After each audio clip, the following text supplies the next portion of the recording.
You're listening to Inside of You with Michael Rosenbaum. Ryan is here with me. Ryan.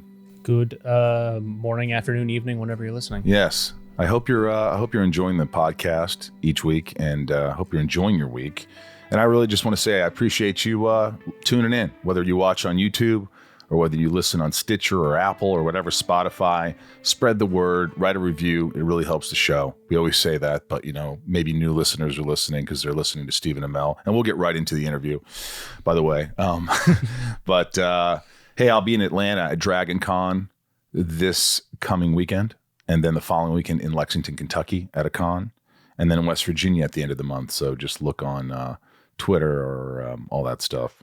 But come see me. It'll be fun. I'm doing a Smallville Nights with Tom Welling in Lexington, Kentucky. That's a lot of fun. And doing one by myself in West Virginia on like the 24th or something that weekend.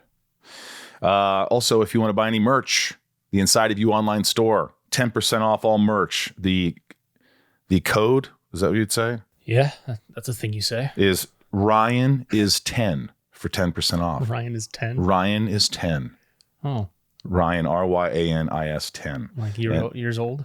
Yeah, maybe. And then my band, Sunspin. If you go to sunspin.com, you want any merch, 10% off all merch. Rob is 10. ROBIS 10. Rob is 10. What are these socials, Ryan? They are at Inside of You Pod on Twitter, at Inside of You Podcast on Facebook and Instagram. Please follow us. We love that. And what was the other thing? Oh, Patreon. If you want to join the lovely Patreon family to support the podcast a little bit more, I love that. I'll message you right away or as soon as I can. Just go to patreon.com/insideofyou, patreon.com/insideofyou. We got a great podcast today. Stephen Amell, he's been on the podcast a few times before, but every time he comes, he gives a surprise. He talks about something else, so he brings it. I love having this guy on the show. He doesn't live far from me, and he's always a sport. And I just want to say thanks, Stephen, if you're listening, which I hope you do. It's a really fun interview. I think you guys are going to really enjoy this. And his new show, Heels, on Stars. Make sure you watch that. It's a good time. That is a good time. Amateur wrestling at its best, for sure. Let's get into Stephen Amell. It's my point of view. You're listening to Inside of You with Michael Rosenbaum.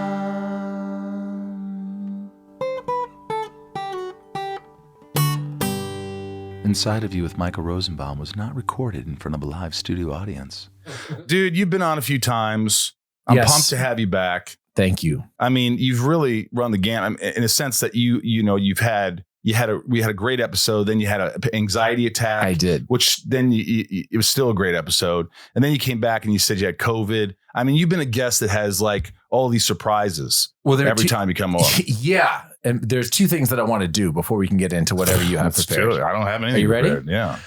I've wanted to do this for a long time because I listened to the show. All right.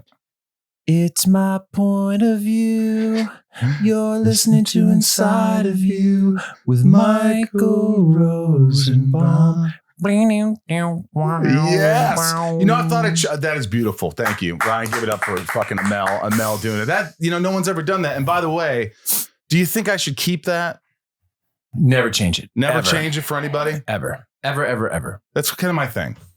It was just it's a thing now. It's like the BMW that I saw in the carport as I was walking in here. It's there. It's the one that has the dust that's clearly been sitting there. It wasn't my BMW. No, it wasn't. But it was like a 3 Series from like 2001, and it's clearly been in that parking spot since 2000. You mean just in front of my house? Yeah. Yeah. People don't move. They just like park their cars, and then I end up getting them towed because I'm tired of looking at that car. I have done that before. I have a second thing. Yeah, go ahead, yo. Please. Okay. Please. I'm so excited for this. Okay. I got asked to get off a plane leaving Austin, Texas. I heard about that and I was like, I know you texted me. Yes, you texted me. But like, I love that you just see, you're unlike any other guest. I have a guest, like I just interviewed and they were like, I don't want to talk about that. And you talk about everything. You're an open book. And that's why I think it's healthy and people like you.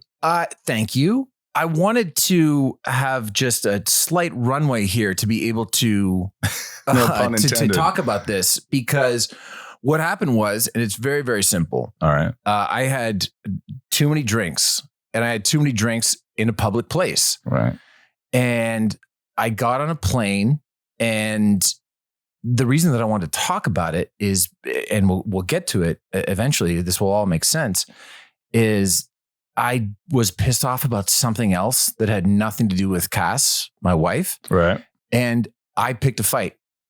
I picked a fight because I wanted to be loud and upset.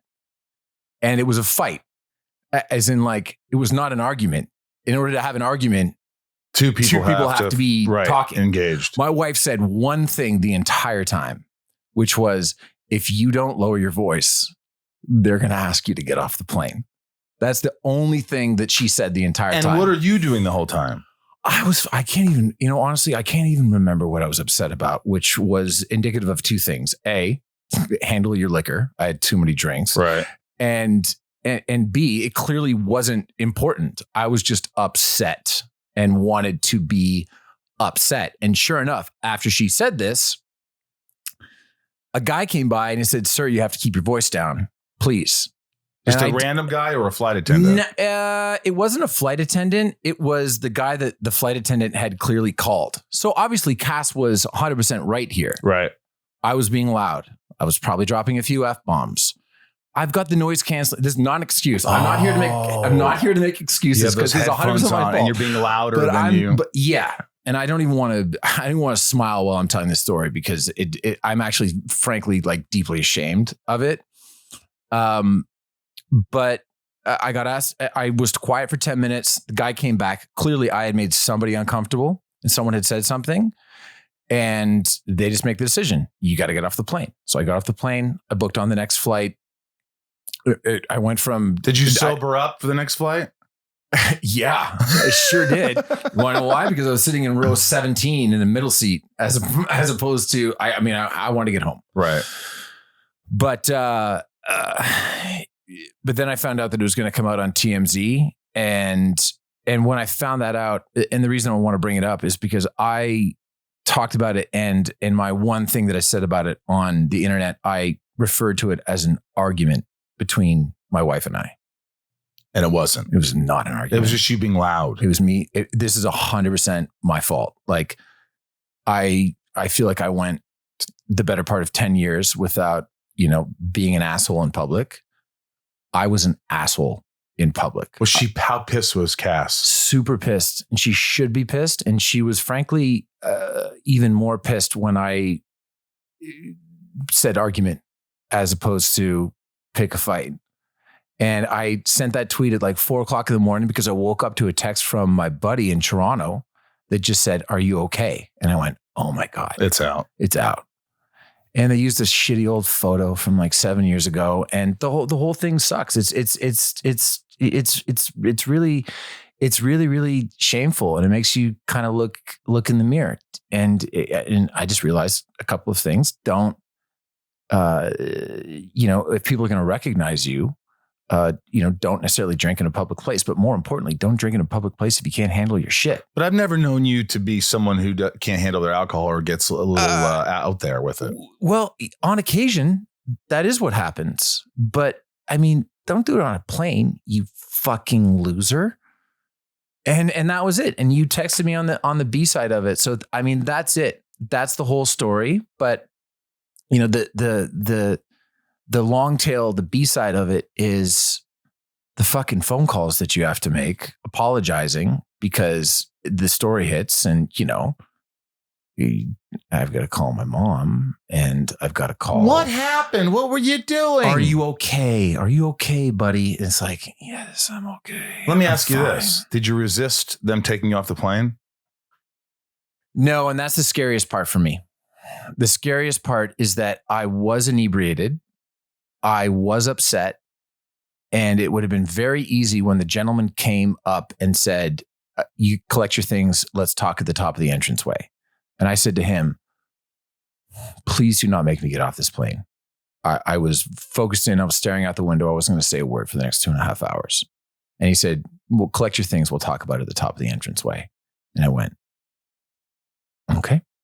But you were tempted to be a little bit. Well, what if I just casually, flippantly, not being in sound mind and body, if I offer like a quick passive fuck off, and all of a sudden I'm in bracelets. Yeah. Maybe I destroy my entire life, my entire career. So I think ultimately very ashamed of it, trying to make amends for it, specifically with my wife. But she's forgiven you at this point. This has been a while. I mean, it's a work in progress. It's not the best. Right. I mean, you can work through things, but that doesn't mean they didn't happen. Right. Well, what kind of conversations do you have at home? Do you have conversations like Cass saying things like, I don't like seeing you like that. I don't want to be around that. Well, I mean, not since that point. Right. But I don't know. I just, this is a weird experience that we all live in, where people just sort of give you whatever you want. And occasionally that leads to just not setting appropriate boundaries in your own life. So we're having conversations about just basic stuff. And, it's a good thing, but it's a good thing that we have those conversations. I'm just happy that I didn't give the tertiary passive fuck off, because then I'm in jail in Austin. Yeah. And then it's bigger than it was. Well, it was bigger than it was to begin with. Right. It's just like, can I just fuck up in peace, please? And by myself? Because I see lots of people drunk on planes where I'm like, oh, but that guy's so fucking loud. He's 100%. drunk. And they're being belligerent. You're like, oh my God, this guy's going to be a problem on the plane. Somebody take this guy off. Mm-hmm. And it makes you uncomfortable. I've seen that with a lot of people. Some people don't like to fly. They like to drink their way through a flight. Sure.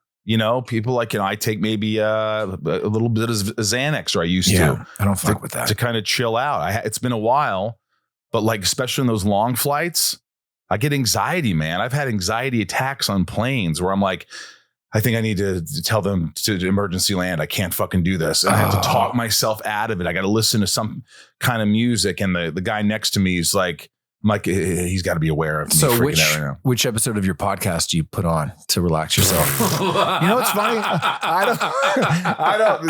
None of them. Do you fall asleep to the sound of your own voice? I don't listen to my episodes. Do you not? I don't listen to my episodes. Really? I swear to God. On occasion, I've listened. I'd say out of the 150 that I've done, I might have listened to half an episode. I trust Ryan and his editing. I trust Bryce, producer. And I did the interview. I had a nice moment with someone. I don't feel like what you said. Listen to what? You know what you said, as in like I know what I said. You know what you said. Yeah, I know what I said. Okay, well, hey, if I meandered at all through this, looking at Ryan, the producer right now, if I meandered at all through this explanation, just remember the key points are totally my fault, fucked up, not a fight.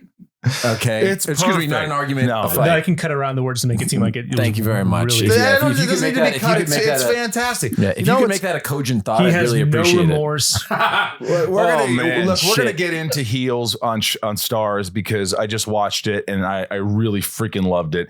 But first, it's funny. My first question was good because I don't think we ever talked about it. And it's funny. I wanted to talk but you went to school, all school for boys, which started making me think, didn't you learn anything after you just told me this story? This all school for boys. What was it like going to a school for boys? Was it a disciplinary thing with you? No, it wasn't. My dad went there, a school called St. Andrew's College. It was in Aurora, Ontario, just north of Toronto. And we lived in Toronto, but that's about an hour away. So I boarded. I loved it. And couldn't stop meeting girls the second that I went there.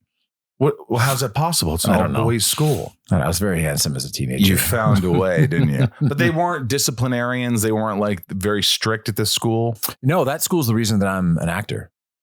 What do you mean?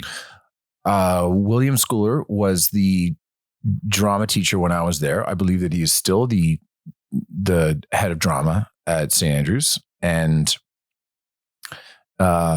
he would literally go down to the field where the first football team, the varsity football team, practiced. And he would grab guys that played football or played soccer or played rugby or played hockey. And he would tell them that they needed to be involved in the fall play or the spring play or the drama festival that we put on the spring called Focus.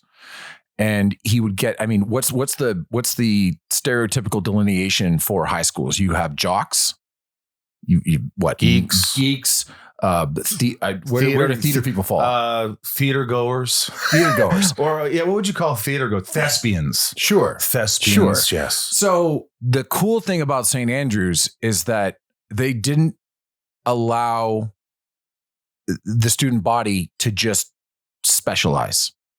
Want to play hockey? Great. You got to go be a Jet in West Side Story. Are you serious? I'm dead serious. Because all I did was play sports. I didn't think about acting for a second. That's got to be terrifying for an athlete or someone who doesn't have any desire to do theater. I think it's terrifying, and I think it promotes a huge amount of growth. It really does. I mean, I got a buddy, Nick Abraham, a buddy, Kevin Richards, both prodigious athletes. Kevin played soccer for Notre Dame, and I think was probably pretty close to playing nationally for Bermuda. And oh my God, I'm going to forget his name for a minute. Who's the villain in West Side Story? Rico? Possibly? Tony? No. Well, I played Tony. Oh, you played Tony. I played Tony. Oh, the villain. No. Did you sing that? Of course I did. You're a singer? Yeah. And the all most of that beautiful sound I ever heard, Maria. Yeah. Wow, dude. There it is. But that's all because of St. Andrews. In the boarding life, our school day was not 9 o'clock in the morning to 3 o'clock in the afternoon. It was 7 o'clock in the morning from, waking up your housemates for breakfast to class to practice or game for the sports team that you're playing for to whatever extracurricular thing you would do. I would have days that would start at 7 o'clock in the morning, wouldn't end until 10 o'clock at night. What was your first play? Inherit the Wind. It's based off it's a book based off the Scopes monkey trial, where they were trying to teach evolution in a Southern classroom. Right. And I did it to go to a drama festival in Ottawa, which is about 5 hours away from Toronto, just to meet girls. And William Schooler came up to me, the head of drama, and said, "You have great focus. I would like you to come and play Malcolm in Macbeth this fall." Went, awesome. Great. That was it. Inside of You is brought to you by Geico. Michael, do you own or rent your home? I own my home, Ryan. Well, that's good. Yes. Is it hard work? It's always hard to pay your mortgage or pay your rent. I think we all go through that, and it's also a pain in the ass because you have to pay. It's a lot to you got a lot of bills to pay, and Sure. if you could just pay everything at once, Oh, that'd be nice. wouldn't that be? You know who does that? No, tell me. There's this company, Geico. Geico. If you don't know Geico, I don't know what to tell you. Because Geico makes it easy to bundle your homeowner's insurance, your renter's insurance, along with your auto policy. You go to a grocery store. You don't want to go to a grocery store. You have someone deliver your stuff for you, But with Geico, same sort of thing. Bundling policy. You pay it all at once. That's what they do. It's Geico easy, folks. It's so easy. I don't know why you're not doing it. That's what I do. Just go to geico.com. Get a quote and see how much you could save. It's Geico easy. Go to geico.com today. That's geico.com. Even a Rosenbaum can do it. Inside of You is brought to you by Chirp. I don't know what I would do without my Chirp wheel. I've got these 3 wheels right here, which I'll show you in a second. They're so amazing. I've had many back surgeries and have neck problems, and I roll on these things daily, and it helps my spine so much. It helps me relax. It releases tension. You have to try this. I've seen these wheels before, but not like this. These have these divots, which makes it comfortable to roll for your spine. They're not just one hard, kind of level wheel where it's a divot. So your spine kind of fits in there comfortably snug. Chirp Wheel is amazing. It's a brand dedicated to helping the world feel good so they can do more of the stuff they love. In other words, Chirp is all about feel good, do more. To do this, Chirp creates simple, innovative, and effective pain relief and prevention solutions. Chirp started with a revolutionary wheel for back pain, but they're just getting started. Back pain prevents millions of people from feeling their best. When they don't feel their best, they're limited at what they can do. And Chirp can help fix that. With Chirp's patent-pending spinal canal and 3 different pressure options to choose from, Chirp will help your back feel better so you can be back to doing what you love in no time. Key features that make this product stand out. There are 3 different pressure sizes: gentle, medium, and deep. And a spinal canal to comfort your spine as our wheels give your back a unique 4-way stretch. Each wheel can hold up to 500 pounds. They can be nestled together for easy travel to take wherever you go. And all you do, guys, if you're suffering with back pain and dealing with a bunch of issues, you got to try this out. It's so convenient. It's the best wheel I've ever experienced, the Chirp wheel. All you do is this. You visit gochirp.com and enter the promo code INSIDE to get 10% off site-wide. Visit gochirp, CHIRP.com, and enter the promo code INSIDE to get 10% off site-wide. So, but wait a minute. The first play you did, were you terrified?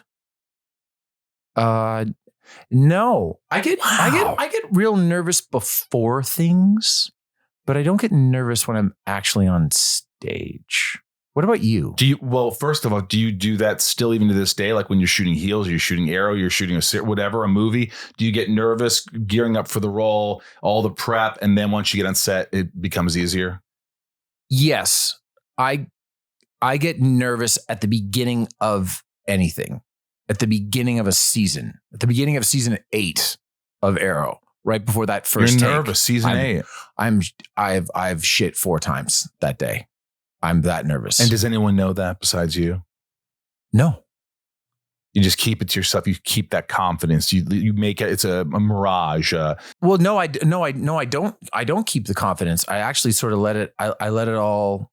I let it all go away. So I guess not everyone knows it, but I will go to the director or our producing director if I knew that person better, and I'll just say, is this okay? Is this usable? Am I fucking up? Because I need to hear that. I need to hear that take was good enough. You need a little validation. Yes, I do. I think most actors do. I think a lot of actors would be better off if they just fucking admitted that they need it and went and got it. Go get it. Feel better about the next take. So if I go to James Bamford, or if I go to Pete Siegel on heels, or if I go to Mike O'Malley, our showrunner on heels, or Glenn Winter or Gord or whoever the director is, I'm conflating shows here, and I'm using first names like everyone knows who I'm talking about. I knew Glenn Winter from Arrow. There you go. I knew Pete Siegel from heels. You knew Glenn from Smallville. From Small, of course. Right. But it's like, hey, was that good? Yeah, it was good. But like, last season, episode 17, good? Or like, we're just moving on to the next shot, good? No, Stephen, it was good. Okay. Is that all you need? Yeah, I was literally just checking. And then do you want to watch the dailies to make sure it was good? No, not at all. No, in the same way that you don't listen to your interviews. Right. No, I don't need to watch the dailies. You don't need to watch it. You trust. I do. Well, I mean, if they're lying to me, they're fucking everyone. They're fucking everyone. That's absolutely true. It's crazy. You asked me, do I get nervous? Sure. I get nervous from the time, like, a director came over this week and offered me this role in this little horror movie that I want to do. Okay. And, I could already sense the nerves. And then, if I do it, I'll get nervous. And then once I learn the lines and I feel the part, and all of a sudden those nerves will start to go away more and more and more. And once I'm on set and I'm working stuff out, they'll just start to dissipate. You know what I mean? Mm-hmm. That's kind of how it works. But there's been times where I'm in my head and in the middle of a scene, I'm nervous and no one knows it, but I'm like, I'm freaking out a little. Have you ever done that? Like in the middle of a scene, you're kind of nervous for some reason, your nerves are getting to you? Not really, because I don't know. Oh my God, I'm going to use the wrong analogy because I've expressed those nerves. Like how Ben Stiller jerks off before he goes out with Mary. Okay, I do remember that to calm the nerves. Yeah, or like or Johnny Drama in Entourage when he does that as well. Right, but he didn't take this fucking mic pack off and they hear it. I've done that. You jerk off pretty much before. I have mentally jerked off by going up to these people and asking if things are okay. And so that allows me to feel free during the scene. Be it if I ever feel nerves coming up, I'll just go to people that I trust and get affirmation. Besides affirmation, what gets rid of those nerves? What keeps you solid, keeps you focused, keeps you feeling good about yourself? It's super simple. Did I do the work? Am I prepared? And that includes probably training. Sure. Yeah. You know when you're ready for stuff. Right. Right? Like, 150 episodes of this show. I'm sure that there's been interviews that you're, wholly prepared for, and ones that kind of come together last minute, or that frankly you just kind of like wing it. Like I'm not saying that you're not being those may be some of your best episodes, but I mean, there's a degree of preparedness. Mm-hmm. And if I know that I've done the work, then let the chips fall where they may. I like that.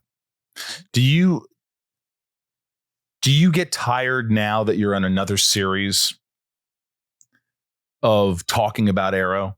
Is it too soon? Or do you just like, they just want to talk about Arrow? They just want to talk about this? Or do you feel like there's kind of a transition now?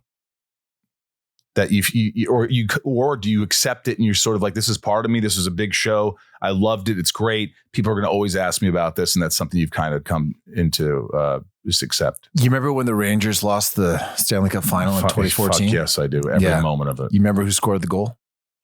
When they lost? In game 5? It was probably Kopitar. No, it was Alec Martinez. Fuck, really? Right? Yeah. He, Toffoli came up the right wing, fired a shot. Lundqvist kicked out the rebound, and just fucking yawning cage. I remember seeing it from the seat that I was in at the Staples Center, and I blacked out and I was hugging people 14 rows up when I came to. Do you think that Alec Martinez ever gets tired about talking about that fucking goal that he scored? Well, isn't that different? I mean, for me, because no one really knows Alex Martinez. Exactly. It's Alec. Alec Martinez is, except for the goal that he scored in that moment. I'll tell you something right now. There's a lot of I hear what you're saying. Okay, but what I'm saying is, there are a lot of Kings fans, right? Now he plays for a different team now, he's still in the league. Right. I mean, every time that he gets asked, even if it's far less than I get asked about Arrow, he gets to relive the fact that he scored an overtime goal at home to win the Stanley Cup. I hear you. And I'm ready to move on from Arrow, but the only time that anyone ever brings it up is to talk about what a fucking raging success it was. Right.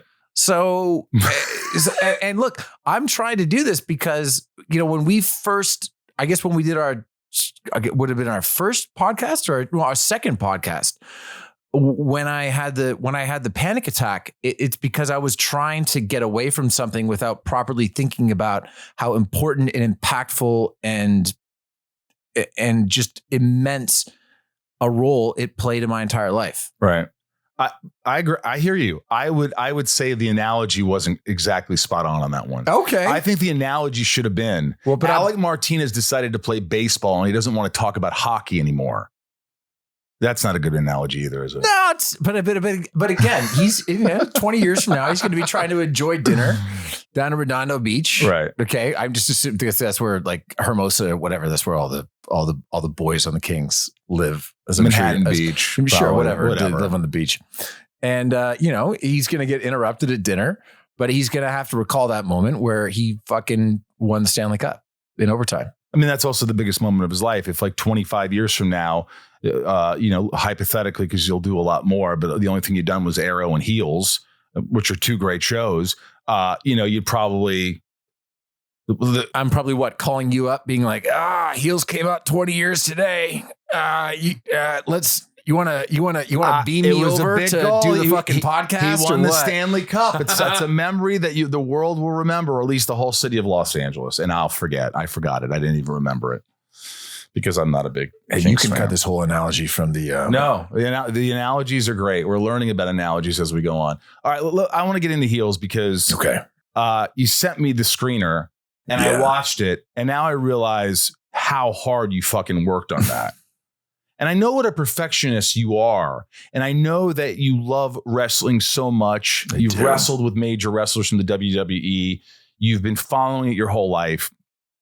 I can't imagine that it's that easy for you to let things go when you're wrestling on set in scenes and you're doing something and you're like, does that look real? Let me see that. Like, were you so involved in a lot of those sequences, those fight sequences? I was incredibly involved. I wanted to bring on people. I mean, we had Luke Hawks, who's an independent professional wrestler. He was ostensibly like on Arrow, we had an archery consultant. He's like the wrestling consultant. But all the backstage stuff, the way that wrestlers would talk to each other, the fact that they communicate with the referees, and that the referee is communicating with someone backstage, et cetera, like all of that stuff, that's shit that nobody knows because no one from the wrestling world wants to talk about it because it's kayfabe, right? Which is the title of the first episode, which is the parts of the wrestling world that you just don't talk to the public about, right? It's like a magician doesn't give away his tricks.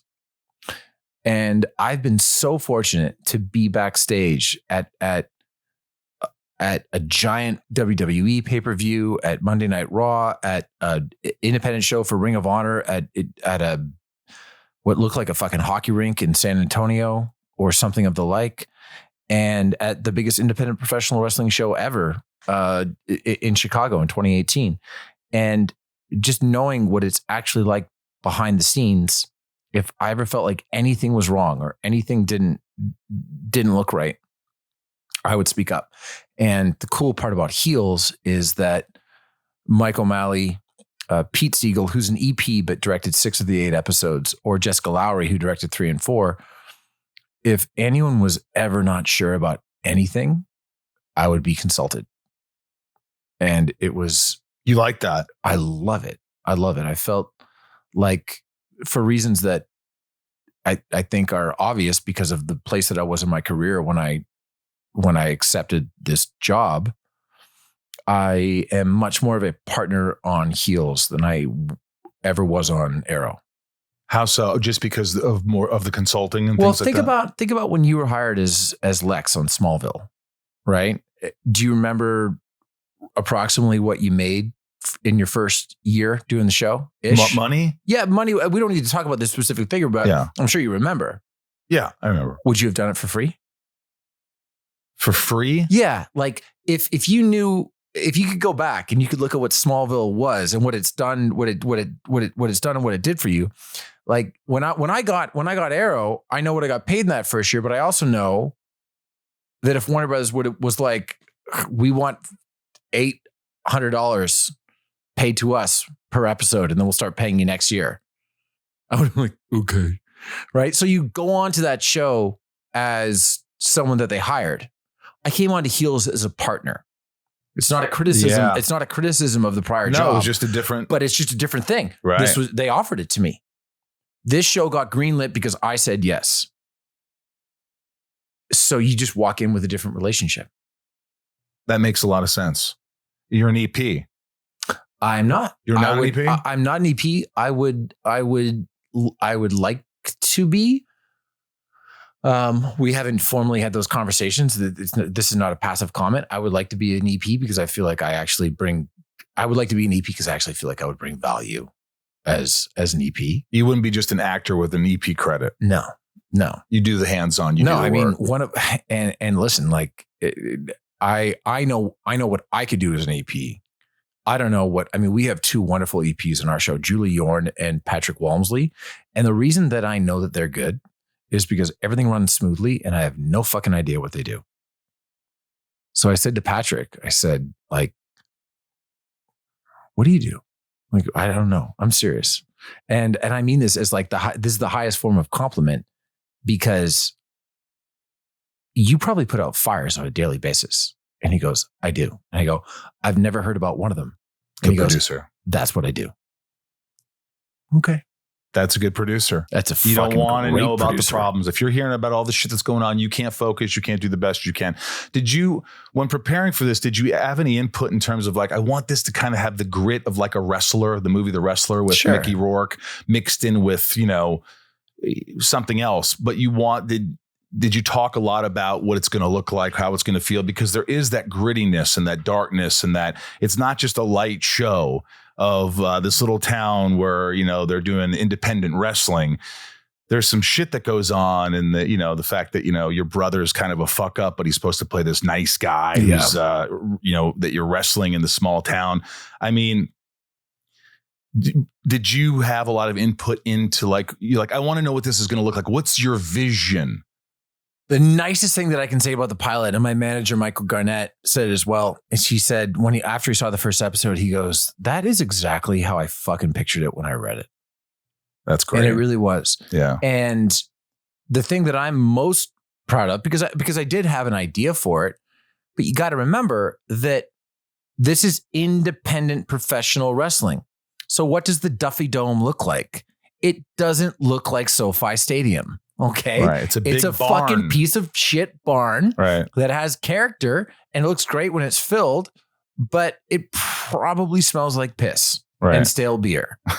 And these guys are coming out, and sure, the costume designer, Laura Bauer, Chris Bauer's wife, who I'm very, very excited for her Emmy win this September. It's going to be a year September from now. Just keep the receipts, please, on that one. Just time mark. Thank you. You got to create these awesome, wrestling gear, but it can't look too fancy because these guys can't afford it. Right.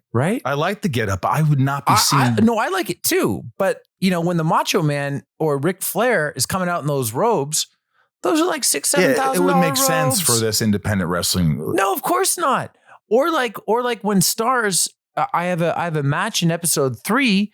And Stars had a note like, hey, so when Steven's wrestling Phil Brooks, professional wrestler CM Punk, some of the punches that he's hitting with don't look like they're actually landing.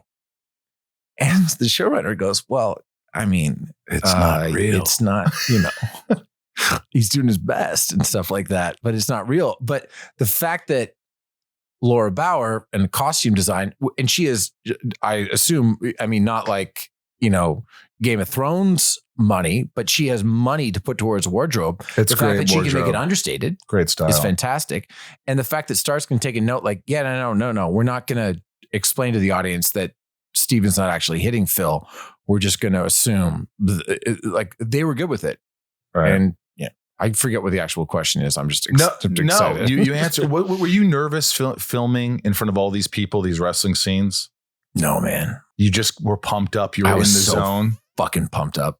Pete Siegel, his son Sean, who is at USC right now. Shout out to Sean. By the way, Pete Siegel directed one of everyone out there's favorite movie, Tommy Boy. He's also directed everything else. And his the original Longest Yard. And no, I know. The Adam Sandler. I know, but they might have thought, No, but his son is a composer, and he composed my theme music. When your character comes out. I got to tell you, you don't get nervous because when your theme music hits and you're walking out, and our extras at the Duffy Dome were extraordinary. 200 people. The energy was really good. 200 people. They all had to enter into a COVID protocol, and they all had to be moved around the Duffy Dome because we wanted to put 800 people in there, but couldn't. Right. And these motherfuckers had to work like 12, 14, 16, 18-hour days, and they brought it. They really did. Like, I mean, in a weird way, I think that the COVID oddly made them feel like a little bit more a part of the process because of what they had to sacrifice and what they had to do. Yeah. Today's episode is brought to you by Bright Cellars. If you've ever been overwhelmed in the wine aisle and bought a random wine you ended up hating, you're not alone, folks. Finding the perfect wine match can be intimidating, but it doesn't have to be, and that's where Bright Cellars comes in. Bright Cellar uses a wine algorithm to match you with wines you are guaranteed to love.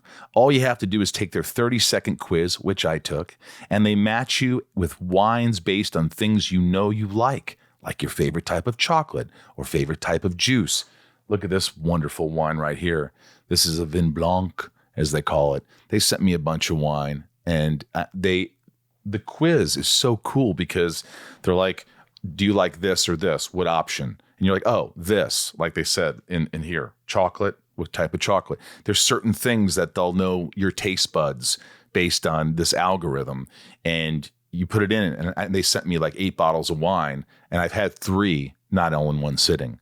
But I liked it. It for some reason, it fits each person individually. It's pretty cool. Bright Cellars has done something real special like. Each wine also comes with an education card that includes information on the region the wine is from, tasting notes, food pairings, and serving temperatures. You can always switch up the amount of reds, whites, and rosés if you're a seasonal wine drinker, and you can skip an order whenever you want. Plus, being a Bright Cellars member means you get access to their premium wine portfolio before the wines hit the market. Look, even if you're not a regular wine drinker, this could be the perfect gift for that special wine lover in your life. And the best part is that if you don't like the bottle of wine, Bright Cellars offers a delight guarantee and will send you a replacement bottle in your next order. How about that? You don't like wine, you're going to get a different bottle. They are confident, Ryan. They're confident. For a limited time, Inside of You listeners get 50% off their first 6-bottle box by going to brightcellars.com/inside. It's basically 6 bottles of wine for the price of 3. To get 50% off your first box, head to brightcellars.com. That's brightcellars.com/inside. Bright Cellars, helping you discover wine that you will love. Inside of You is brought to you by BetterHelp. Boy, this company has helped so many people. It's helped me. It's helped Ryan here. If you don't know about BetterHelp, just listen up. If you're dealing with any kind of depression, anxiety, work overload, you got a lot on your mind, you just need to get it out.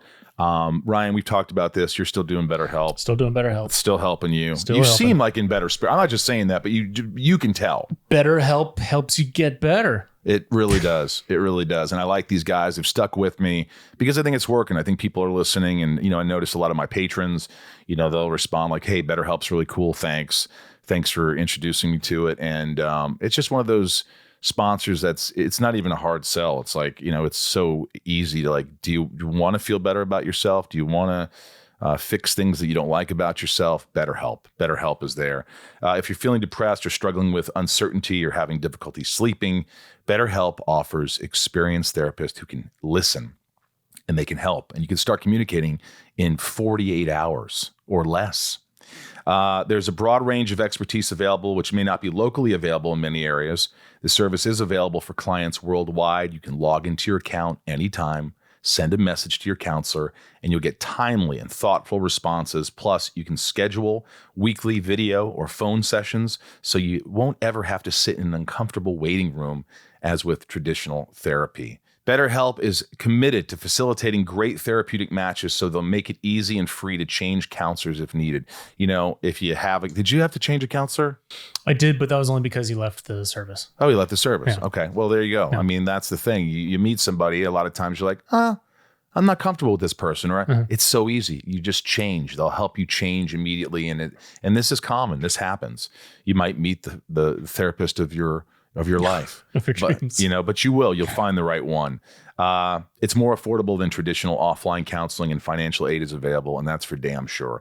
So many people have been using BetterHelp that they're recruiting additional counselors in all 50 states. Don't even take my word for it. Just do it. Take Ryan's word for it if you want, because we really believe in this place, BetterHelp Online Therapy. And here's all you have to do. It's pretty easy.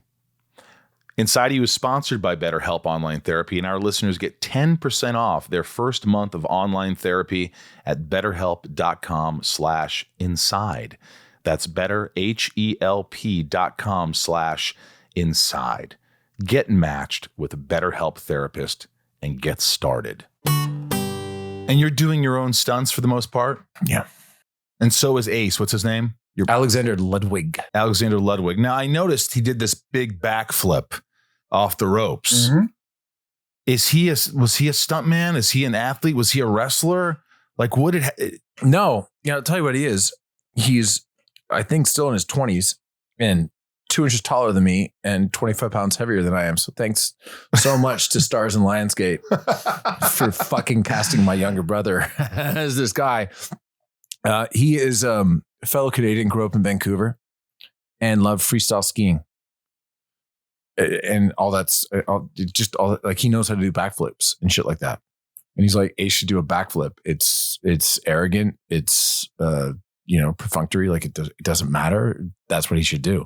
And he just climb up the top rope and just do it and stick it every time. Were they worried about you guys getting hurt? Because I know you probably are just like, I want to do this. Let me do this. Let me do this. And they're constantly like, fuck. Is this a leading question, or do you know what happened the first day that we shot wrestling? No. Tell me. Oh my God. So when the show opens, you see me type in coast to coast and you see me do a coast to coast, which is you get up on the ropes on one side, you jump to the other side of the ring. Right. And you kind of like smash down on the guy. And hit him with your feet. Right. And so anyway, we did the first take. I nailed it. I didn't jump as far as I wanted to. And I didn't realize they were going to cut to another camera that was going to be behind the guy that I was kicking. So, depth of field, you can't tell that I came up short. But I watched it back on the monitors and I was like, well, nailed that. You guys are all set up. We're lit. Let's just do it again. And the idea of doing it again was I want to get as high and jump as far as I possibly can. Mm. And I did. And I wasn't able to extend my body. So instead I landed basically sitting straight up with my legs perpendicular to my torso. Compression fracture, T10 and L1 vertebrae. Day one of wrestling. And the studio's probably livid. Oh my God. They're flipping out. They're not livid, but they're like, really? Actually? Because you hear broken back. And for the first 24 hours, I didn't think that I'd be back to work for months, because every muscle around that area stiffens up. Oh, shit. They took me, just because I know you appreciate this with back stuff and neck stuff. They took me to the hospital. Now, once the muscles released, I felt fine. And I was back to work in like 3-4 days, not doing stunts until a little bit later, but it's healed. I'm all good. I was very, very lucky. But oh goodness, I forgot what I was going to say.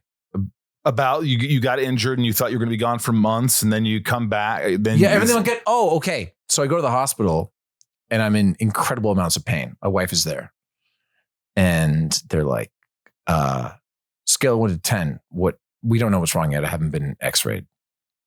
Scale of 1 to 10. How about your pain? And I go, because I couldn't get a full breath. I go, it's a 9.5.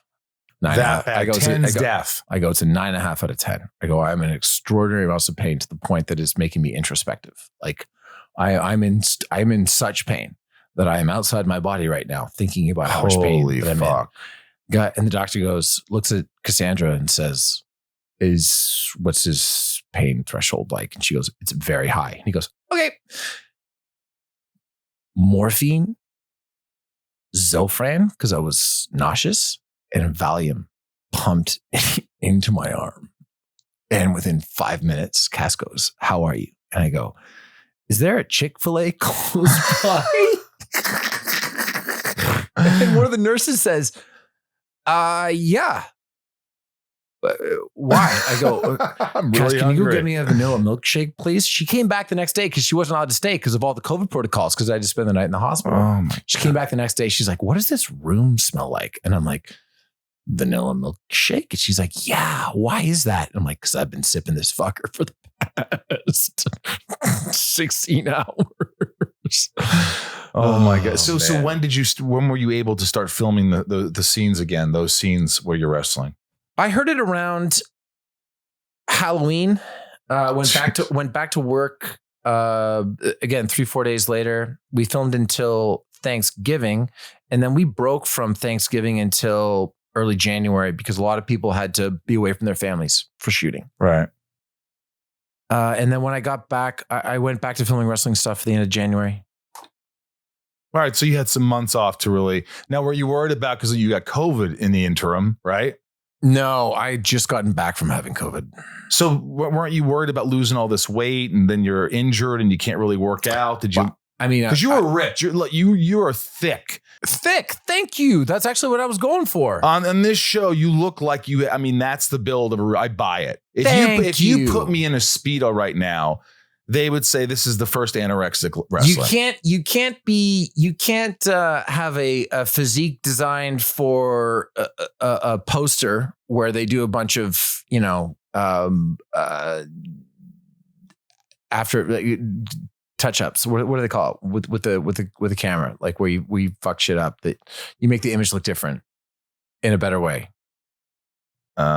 Special effects? Well, sure. Like when someone touches up something like Instagram versus... I know what you're talking about. Instagram versus reality. Right. If for heels, like if I walked around like with like an 8-pack, people would be like, no, I would get destroyed. I had to beef up my legs. I was like 25 pounds heavier than I am right now. What about James Harrison? He played for the Pittsburgh Steelers. Did he ever? Right. Big football player. How is it like working with this guy? And how did they cast this guy, NFL football player? Whose idea was this? First of all, James. He's really good. He's really charming. Well, so James, you've only seen one episode. He plays a guy that is in recovery, that is sober. And he opens the 6th or the 7th episode giving the leader's speech at an AA meeting. And he fucking nails it. He is so good. And he had never really acted? No. And he threw himself into it. He threw himself into it with the same. I got to say that professional athletes, I'm now getting into like a good groove of working with them, because the thing that they bring, the thing that James brings, is he attacks anything like he would attack training for a football season. Like I asked him about his monologue at the beginning of an episode, is because it's long. And he's like, bro, I've been working on that shit for 4 weeks. We good? I'm like, okay. He's in the gym every morning at 4:30. His workouts they're legendary. Ryan, you were telling me. Yeah, he popped up on Instagram because he was playing volleyball with a medicine ball. Yeah. So James, all right, I'm going to tell one James Harrison story. It's huge. Do it. All right, here we go. I've got 11, but I'm going to tell one. When we all first got there in August, about a month before we went to camera, so basically a year ago right now, they built us a gymnasium, the Heels Gymnasium, where James was there every day, 6 days a week, at between 4:45 and 5 o'clock. He works out for 2.5 hours, and then he sticks around and yells at me as I'm working out. But they're trying to schedule when we should work out, and they're putting some of us in the afternoon. James is like, no one works out in the afternoon. Well, why is that, James? And this is the Bill Hill, the production manager, and while UPM, one of our producers, awesome guy, shout out to Bill Hill. He goes, hey, Bill, when you wake up, first thing in the morning, is your dick hard? Oh my God. And Bill goes, sometimes. Occasionally, James. He goes, well, that's when you work out. You work out in the morning before you eat, when your dick's hard. Otherwise, you're just trying to not get fat. And that was it. So there are no afternoon workouts for the rest of the season. That's James. Wow, that's amazing. James, we were listening to a song once in the gym, and he says to me, like, Stephen, I once tailed a guy in Pittsburgh listening to this song for 2.5 hours with my boy. Okay. He followed him. He followed a guy. And anyway, I'll tell you that story off the air. But it's a fucking funny story that I've ever. Oh man, he's such he's a really wonderful and thoughtful guy, and it would be super easy for him to think that a role like Apocalypse on Heels, where he has some episodes where he doesn't have a lot to do, would maybe be beneath him. As like a former NFL Defensive Player of the Year, he's going to the Hall of Fame. He's going to be the first I think he's going on the first ballot, which will make him the first undrafted player. Undrafted. He was not drafted to go into the Hall of Fame on the first ballot. It'd be very easy for him to be like, oh, this is above me. Or excuse me, beneath me. But he wants to do this. He's committed. And he's really, really, really good. What do you love most about Heels? What do you love mostly about this show? Because what I liked is the grit, also the scope. I love how it was shot. I love the characters. And I really like that, especially in I only saw one, but it just was unpredictable at the end. Yeah. I just was like, I was looking with the fans in the Duffy Center or whatever. Duffy Dome, Georgia. And I've got my mouth agape because that was to me, I was just like, holy shit, what? It was just like this cliffhanger where you were like, it amazed me. Did you want to watch the second one? Yes, that's what I'm saying. It made me want to watch the second one. Do you want to wrap this up early and hold hands and watch it right now or no? Well, what do I love about it? Yeah. I love the words. Michael Waldron, just did Loki, is doing the new Doctor Strange movie, is doing Star Wars. He grew up in small town Georgia, a big wrestling fan. And so he created this world. He knows it. He wrote it in a way that only he could have written these scripts. And what a dream role for you, though. I mean, what a dream role. And I got to tell you, the other thing that I like, God damn it, do I like the music. I love the music because there's old shit, there's new shit. Yeah.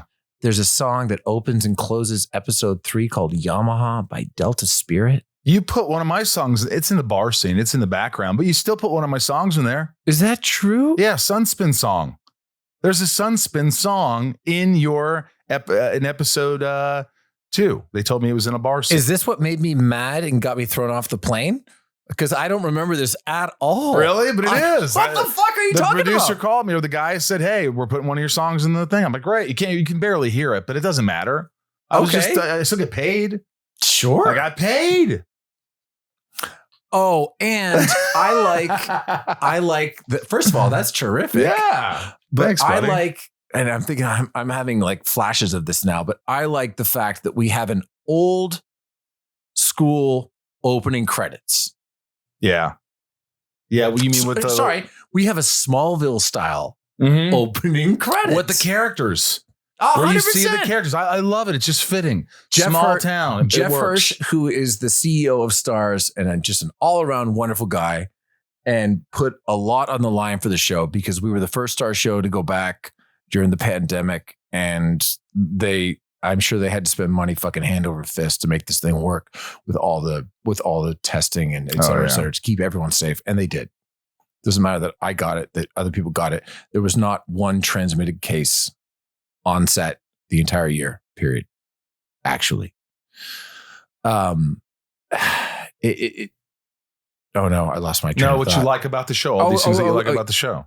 Yeah. And now, okay, we're definitely gonna have to edit out because I forgot where I was going to go about this. It was a little like, just in general, like the opening. I just love the fact that there's just opening credits.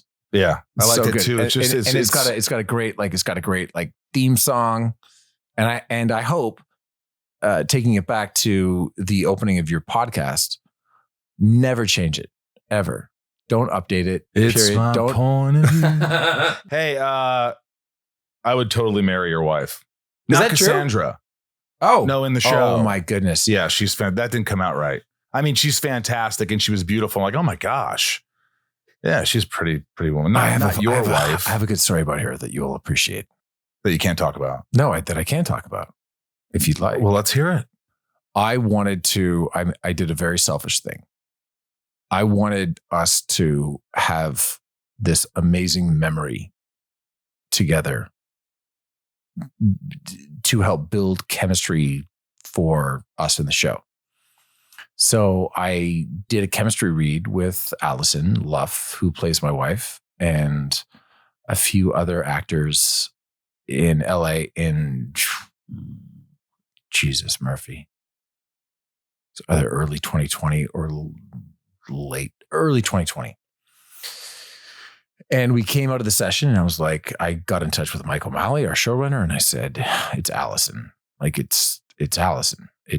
please let it be Allison. And he said, I agree with you, but we have to go through the process. And I said, okay, well, if she gets approved, can I call her and tell her that she got the job? Because I don't know. I've watched Spielberg. That's sweet. I've watched Spielberg tell the kid from E.T., whose name I don't know, that like he Henry got the job. Thomas. Okay, thank you. Shout out. And he got in touch with me at like 7:30 at night on a Saturday, and he was just like, "It's Allison." I said, "Okay, can I call her?" Because she had screen tested like 6 days earlier, and she's under a holding deal. Like, so you called her. So I called her, and she was in New York, and she was out with her girlfriends, and she didn't pick up until like it rang for the 8th time. And I'm like, "Hey," she goes, "I wasn't gonna pick up. How are you?" And I said, I'm good. How are you?" She goes, "I'm shit, Stephen." She goes, I've never lived in Georgia. She's like, "I've signed this deal. I don't know what's going on. And if you're asking me, I'm out with my girlfriends, and I'm a little stressed." And I said, "Well, I just called to say that I can't wait to work with you. You got the job, and go enjoy." And she screamed in my ear. Like, I can't fucking hear it on my right ear. For a second, I thought you were saying that she already found out and she was upset that she was moving to Georgia. No. For a second, I thought that, but that's fantastic. She screamed in your ear. Oh, it was just the best. And I say that it was a selfish move. And occasionally being selfish, I think, is appropriate and frankly even can be helpful. That I wanted us to have that memory when she walks onto a set. I wanted to think about that phone call. Because as you know, I'm sure you've gotten that call. It's a transformational, it's a life-altering phone call. Absolutely. I did that with an actress as well. Did you? Yeah. What sucks is I said, I'm going to call her because I got her to audition. I got her to get interested in the part because the guys liked her. And I was an EP, and she got the part, and I called her and said, "Hey, it's yours." And she was all excited. And then for whatever reason, they didn't want to go back in the show. They didn't want to go back to the town where I was from. They wanted to stay where I was or ended up. So they didn't need that character anymore. So then I had to call her and tell her that we're not going to be using her anymore. Mm-hmm. So it was kind of brutal because I loved working with her. And it was just like, God, it wasn't great. All right, this is it. This is Stephen Amell, shit talking questions from my lovely patrons. This is fast. This is rapid fire. That's not how I work, but I'm going to do it for you. You got to do it. Claudine Ann, how did you find it doing that accent, little Southern drawl? The good thing about doing Southern drawl as Jack Spade is that you make it simpler. But if you're going to have to say something like Hey, kiddo, sit over there, put your tushy on the floor. How are you going to say that if you're not doing a Southern accent? Matter of fact, I'm legitimately want to live the rest of my life this way. It makes me feel so good. I love it. I can wear jeans. I can wear boots. Can I do it the rest of the podcast this way? Or do you think I'm doing it? I don't think you should, but I like it. But by the way, I grew up in Southern Indiana, and I have friends that talk like that. And when I go back home, I tend to jump into it and I start talking like that too. And it's very easy for me to jump back. So from an affirmation perspective, how to do? I thought it was fantastic. Thank you know what I liked about it? I thought that it was subtle. I thought you weren't pushing it. And I thought that it could easily be pushed because there's an actor on Walking Dead who just fucking pushes the fuck out of it. And you're just like, well, I don't know what you're talking about, Michael Rosenbaum, hey, man. but I'll tell you have a blessed day. Hey, there's another zombie. Yavor, how was working with CM Punk, and is there a chance of seeing you wrestle in AEW? Second question first. Yeah, I would love to pop up in AEW. Cody Rhodes is my very good buddy, Matt and Nick of the Young Bucks, all that stuff. And working with Phil Brooks, aka CM Punk, echoes everything that I said about James Harrison. Phil had a bunch of fucking words to say. He had a bunch of shit, and he was excellent. He was playing a character. He's playing that mid-Carter on the indie circuit. He's playing a character called Ricky Rabies. When's this airing, by the way? I don't know. Soon. Well, in episode 3, just keep in mind. Regardless, people are going to watch it on Stars and they can binge it. Yeah, get the app. You got to get the app. I fucking bought it. I got Showtime for you. I swear on my mother's life. Well, I bought Showtime. It was 10. You mean Stars? Stars. What did I say? Okay. Showtime. You said Showtime. Showtime. Stars. I bought Stars. You fucking bought Showtime for the Dexter reboot, and you're fucking conflating. I bought Showtime for the Comedy Store documentary and for the UFO. But that's Showtime. Stars I got for you because I didn't know anything else that Stars had. But Stars has a lot of shit now that I look. But go ahead. I appreciate that. But go ahead. Everything that James did. I mean, he had a lot of words to say. He really did, and he threw himself into it. And he was so good that we brought him back for our season finale. But if this is going to air after the 3rd episode, just know that his character, Ricky Rabies, at our match, flies a possum drone from the entranceway of the Duffy Dome to the middle of the ring. And it levitates right in front of me and then spits blood all over me before a match. That's fucking indie wrestling right there. That shit happens. And it's amazing. Wow. I love that. Jesus. That's like Ozzy Osbourne shit. Denver W. Not really a question. Just wanted to say thanks for always sharing and opening up on the podcast. All of you are helping people and doing a good job at it. So kudos to you because that anxiety stuff. And whenever you open up and you just tell, I mean, it does help. So. Well, I actually what was that person's name? That was Denver. Denver. If ever I'm feeling bad or anxious, which doesn't really happen that much anymore, I think about the way that I was feeling in this room that we're in right now. I'm like, am I anywhere close to that? No. Well, then I'm okay. It's a good way to look at it because you were, I remember. This room gets nicer, by the way, every time I come in. It does. I added some wood paneling. Do you remember? I was sitting on this side. I was sitting right there. Sorry, we're stoned. Yeah. Okay. Sorry, we're stoned. I probably would have laughed as opposed to start to cry, but I remember I just started to sweat. Oh yeah, you're like, is it hot in here? It was December. Open up a door. Yeah, Rosie. I was here. Rosie, I don't really feel great. You were. I was a little worried, and Ryan was. I had experienced anxiety, so I was like, I know you're going to be okay. But Ryan was like, oh fuck.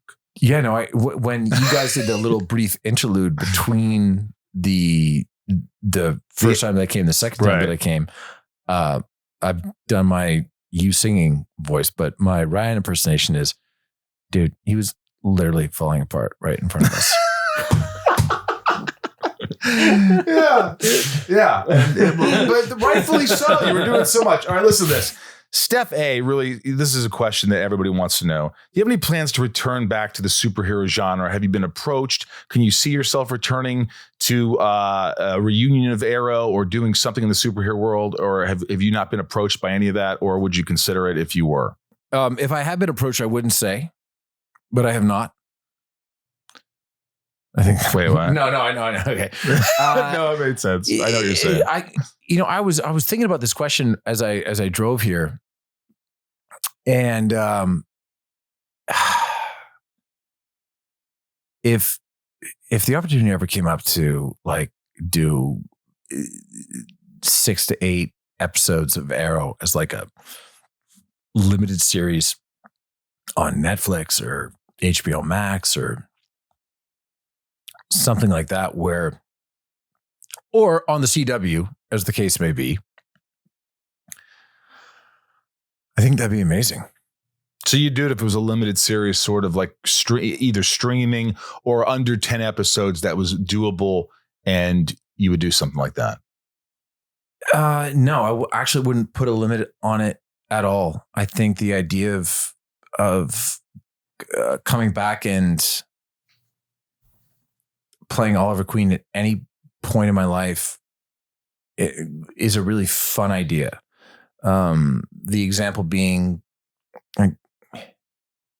Michael Keaton's about to be fucking Batman again. Yes, right? he is. I couldn't be happier. It has been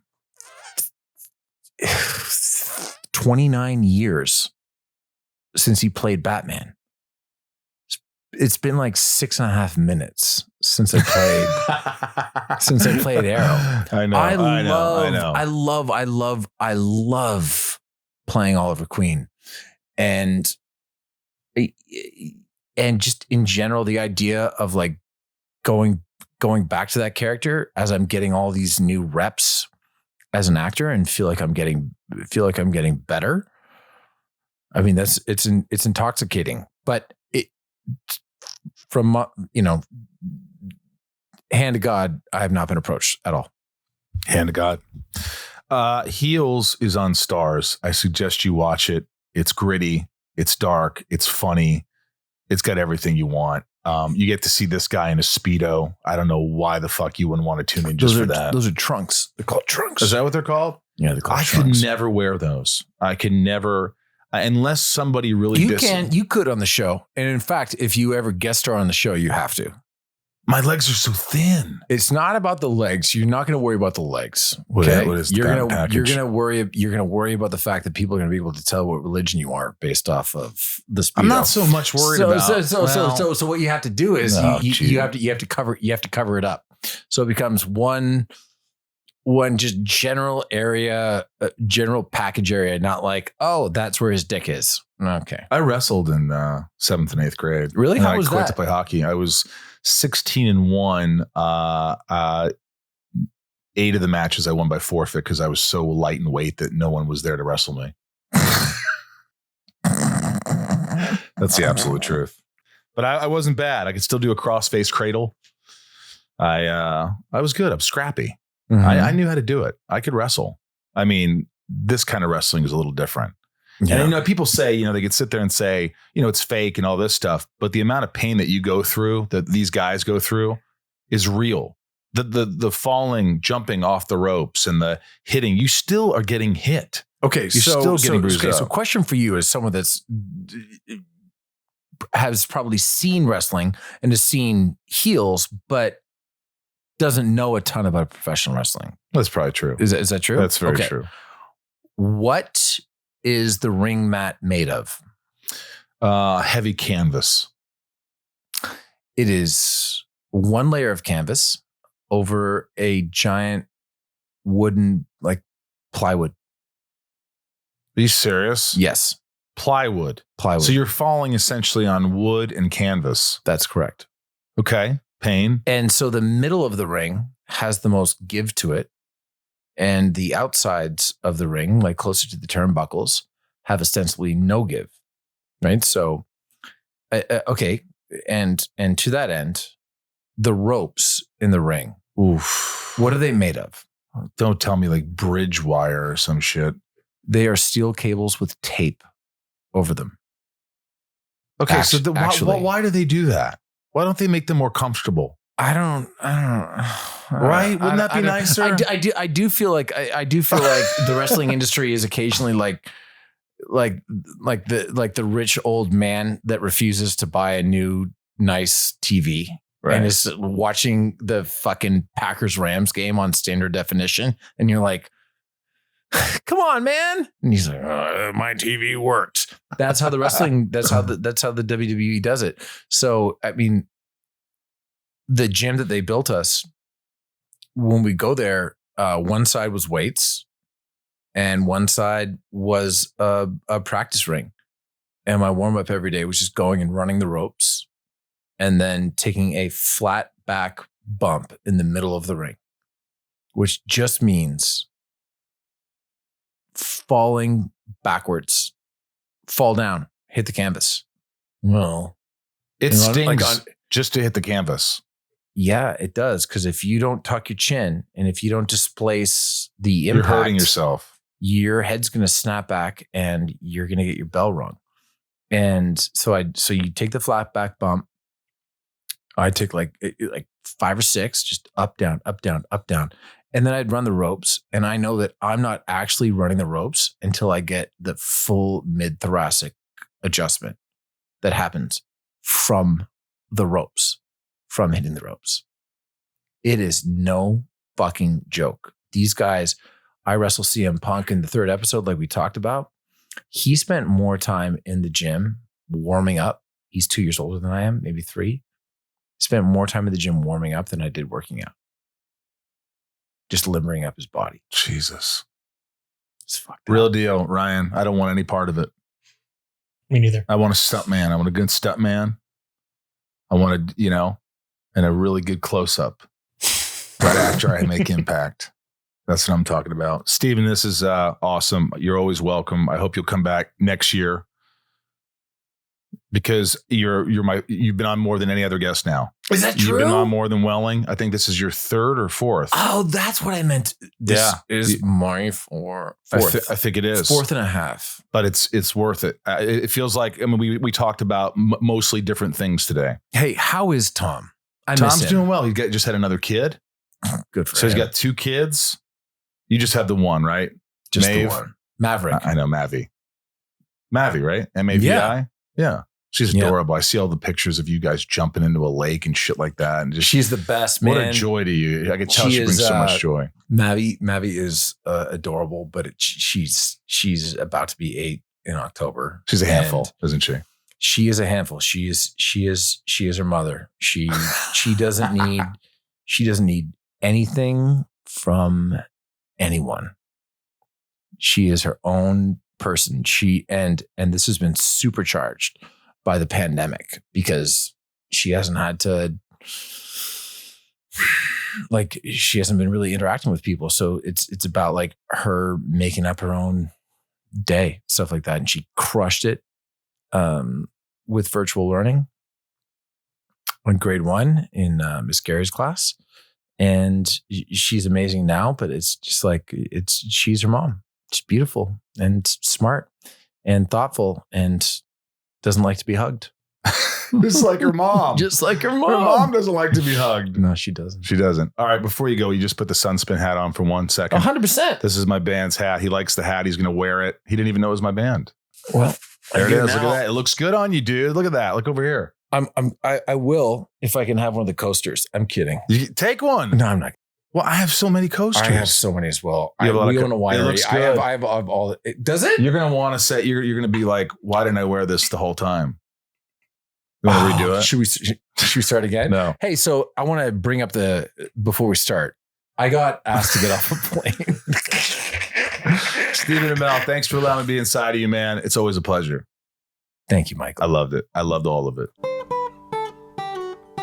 I enjoyed that. I loved how he talked about the plane. He wanted to just say, hey, this is what happened. Mm-hmm. And he took blame and he felt shame. Yeah. It was just like, it was like a real conversation. A lot of people are like, I don't want to talk about this. Stephen always brings it. He always is up for talking about things. And I appreciate that. Don't you? Yeah. Because I think that's the thing that everyone would have wanted to know about. And he wanted to come and tell you. He wanted to tell me, and I really love that. I love that he did that. And he's always got something going on, whether it's COVID or he has an anxiety attack. Stephen, you always bring it. I really appreciate it. So dramatic. He is, and it's great. And he loves the podcast, and I gave him an Inside of You hat and a Sunspin hat. Sunspin hat I gave him. And he's supporting the Sunspin band. You can get a Sunspin hat at sunspin.com. In fact, you can get 10% off right now if you go to sunspin.com, all merch. 10% off. Rob is 10 is the password or code. That's not the word code. Yeah, code. Discount code. Discount code. Yeah. And go on the Inside of You online store if you want Lex stuff, Smallville stuff. There's still some Smallville lunch boxes, Funko Pops, Inside of You merch, new tumblers, lots of great stuff. Go to the Inside of You online store, get 10% off. And the discount code is Ryan is 10. Ryan is 10. It's like a big situation, Tom Hanks. Yes. The sunspin.com is Rob is 10. I will be in Atlanta, Georgia for Dragon Con this coming weekend. Come see me. Then the following weekend in Lexington, Kentucky at the Lexington Toy Con or whatever. And I'll be doing a Smallville Nights. We've already sold a lot of tickets. So get your ticket, get to Lexington, get to Atlanta. West Virginia, I'll be there. September 24th, I believe, that weekend. And lots of cool stuff going on, man. How are you feeling, Ryan? Me, I feel all right. Yeah. Okay. Yeah. You still doing the BetterHelp? Still doing the BetterHelp. Yeah. That's good, man. You got to keep rolling. Got to keep staying on top of your health, man. Yeah, man. What else have I done? Trying to exercise more. Yeah, you look good. You got the haircut. I like the haircut. You look suave. Rico Suave. Thank you. Yeah. Yeah, I feel lighter on my head. Good. That's really good. It's tasty. Yeah, the lightness on top of my head is helping the lightness on the inside of my head. Maybe that's a thing. Yeah. Seen any good movies lately? I saw this movie, Blood Red Sky. And it was fun. It was a little horror movie with Dominic Purcell. I met him at a convention, and I actually enjoyed the movie. Thought it was kind of dark and fun. It was kind of like a Train to Busan on a plane. Oh, I saw the Val documentary. The Val documentary brought tears to my eyes, man. How vulnerable is Val Kilmer in that documentary? It was interesting. I feel like there's some stuff that was left out, though. You do? Like what? Probably from another perspective. Really? Mm-hmm. I couldn't help feeling, like other people's perspective of how he was to work with and things like that. Yep. I think it kind of brushed over that a little bit. It brushed over it, but it's heartbreaking that he hated playing Batman, though. Yeah, I don't think he hated it as much as he hated the costume, and he was limited and he couldn't move around. And then everyone else got to do the big parts. Yeah. He didn't seem happy with that, but maybe it was a time in his life. I don't know. I'm sure he was difficult as fuck to work with. I'm sure he was very difficult, but also a brilliant actor, and sometimes with brilliance comes pain in the ass. The Twain was pretty incredible, actually. Yeah, as Mark Twain. Yeah. It's just amazing at the end. It's just a shame, the whole thing. I wonder if they could reverse his, he lost his, he had the throat cancer. So can they reverse that? Can you reverse that? And I'm not making fun of it. I'm just trying to. I don't know. It's heartbreaking, though. It is. It is heartbreaking. Hey, guys, thanks for listening to the podcast. Patreon.com/inside if you want to give a little more to the podcast. I'll message you after. It's a really great thing. You'll really enjoy it. Go to Patreon, patreon.com/inside of you. There's a lot of tiers, a lot of extra things, goodies and things like that. I send boxes to my patrons and with little notes every couple months. And we do a lot of fun things, and you get information before anybody else does and discounts before anybody else does. So all my love to my patrons. And let's read out the patrons. Why don't we do that? Here we go. Nancy. D. Leah. S. Trisha. F. Sarah. V. Little. Lisa. You. Kiko. Jill E. I gave you that one. Brian H. Mama Lauren. Oh, I forgot the OG. Yes. Oh. Nico P. Jerry W. Robert L. Jason W. Apothian. Kristen K. Not Kristen. Crook. Amelia. O. Allison. L. Raj. C. Joshua. D. Emily. S. CJ. Did I get that one right, Emily? You did. S. All right. CJ. P. Samantha. M. Yes. Jennifer. P. N. N. Stacy. L. Jen. S. Jamal. F. Janelle. B. Kimberly. E. Mike. E. Eldon Premo. 99. More. Ramira. Santiago. Oh, I can't believe you're getting all these. N. This is the M. M. Sarah. V. Sarah F. Chad. W. Chad W. Leanne. P. Janine. R. Ray. A. Maya. P. Maddie. S. Shannon. D. Matt. W. Belinda. You're N. Right. Kevin. V. James. R. Holy shit, this is the furthest you've gotten. Chris. Oh, Chris. H. Yes, and also Dave. H. Yes. Spider-Man. Chase. Sheila. G. Brad. D. Ray. H. I can't believe what we're doing here. Tabitha. T. Tom. N. Liliana. A. Michelle. K. Michael. S. Yes. Talia. N. M. I'm mixing all the M's Betsy. and the N's. D. Claire. V. M. Laura. V. L. Chad. There's another Chad? L. Rochelle. Nathan E. Marion. Just listen to these because next time I'm going to get you in these. Marion. Meg K. Janelle P. Trav L. Dan N. O. Ojeda. Lorraine. G. Yes. Carrie. H. Veronica K. Big Stevie. W. Kendall. Jenner. T. Right. Carol D. Angel M. Rhiannon C. Corey K. Super Sam. Emily C. Coleman G. Den Vexen. Michelle A, Liz L, Jeremy C, Andy T, Cody R, Sebastian K, Gavinator, Ann H, David C, Elliot M, John B, Brandy D, Yavor, Camille S, Bano, the C, Joey M, PT Scarborough, and Willie F. Give it up for Ryan, man. I mean, you nailed it. I mean, that's the furthest you've gotten. You've gotten a lot. I guess I'm doing it phonetically because I'm mixing all the M's and N's. It's hard. I don't know how you do that. Well, it helps when you have a visual aid. Yeah, I can't do it. I couldn't do this. And you do it 77 times in a row. Yeah, I just don't have that comprehension where I'm like, I don't absorb what I read. It takes me a couple times to read something before I absorb it. Do you? Yeah, no, I reread paragraphs all the time. Yeah, I think there's some kind of dyslexia or something with me. I just have slow learning curve. Like things I have to really, it's hard for me to focus and pay attention. And when I do, I can get it. Or if I'm really interested, then I'm really on top of it. It just depends how much I want to learn. That's true. This has been great. I love you guys. I appreciate you listening to the show. I hope you enjoyed Stephen Amell. Please follow us, all that stuff. Please write a review. Spread the word, especially all my patrons who are probably the only ones listening at this point. Continue to spread the word. Get your friends, get your relatives, get everybody to, ask them please. And subscribe to the podcast because it really helps. And we love you. From Hollywood Hills in California, I'm Michael Rosenbaum. I'm Ryan Tez. Wave at that camera up there, Ryan.